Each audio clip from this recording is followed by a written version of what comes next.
വിമാനത്താവളം വഴി സ്വർണം ഒളിപ്പിച്ച് കടത്താൻ ശ്രമിച്ച പ്രതി പിടിയിൽ. രാവിലെ 9 മണിയോടെയാണ് സംഭവം. കസ്റ്റംസ് പരിശോധന കഴിഞ്ഞ് പുറത്തിറങ്ങിയ അസ്ലമിനെയാണ് പോലീസ് പിടികൂടിയത്. ആദ്യഘട്ട പരിശോധനയിൽ ഒന്നും കണ്ടെത്താൻ കഴിഞ്ഞില്ല. തുടർന്ന് പോലീസ് ലഗേജുകൾ വിശദമായി പരിശോധിച്ചു. ലഗേജിനകത്ത് എമർജൻസി ലാമ്പിനുള്ളിലായിരുന്നു സ്വർണം ഒളിപ്പിച്ചിരുന്നത്. എമർജൻസി ലാമ്പിനുള്ളിലെ ബാറ്ററി വെക്കുന്നിടത്താണ് സ്വർണ്ണക്കട്ടികൾ അട്ടിയട്ടിയായി പാക്ക് ചെയ്തു വെച്ചിരുന്നത്. 110 ഗ്രാം വീതമുള്ള 10 കട്ടികളായിട്ടായിരുന്നു സ്വർണം ഒളിപ്പിച്ചിരുന്നത്. അസ്ലം കടത്തുന്ന സ്വർണം കൊണ്ടുപോകാൻ എത്തിയതെന്ന് കരുതുന്ന 2 പേരെയും പോലീസ് കസ്റ്റഡിയിൽ എടുത്തിട്ടുണ്ട്. ഇവർ താമരശ്ശേരി സ്വദേശികളാണ്. ഇയാൾക്ക് സ്വർണ്ണക്കടത്തിന് വിമാനത്താവളത്തിനുള്ളിൽ നിന്നും കസ്റ്റംസിന്റെ സഹായം ലഭിച്ചതായും പോലീസ് കരുതുന്നു. അസ്ലമിനെ വിശദമായി ചോദ്യം ചെയ്തതിന്റെ അടിസ്ഥാനത്തിലാണ് പോലീസ് നിഗമനത്തിലേക്ക് എത്തിയിട്ടുള്ളത്.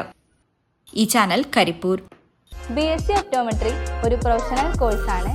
ഇതൊരു പ്രാക്ടിക്കൽ ഓറിയന്റഡ് കോഴ്സും കൂടിയാണ്.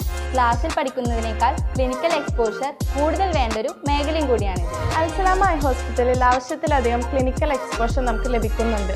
അതുകൊണ്ട് തന്നെ വേഗത്തിൽ പഠിക്കാൻ പറ്റുന്നു, എല്ലാം മനസ്സിലാക്കാനും പറ്റുന്നു. We are very happy to be the part of Al Salama Optometry College.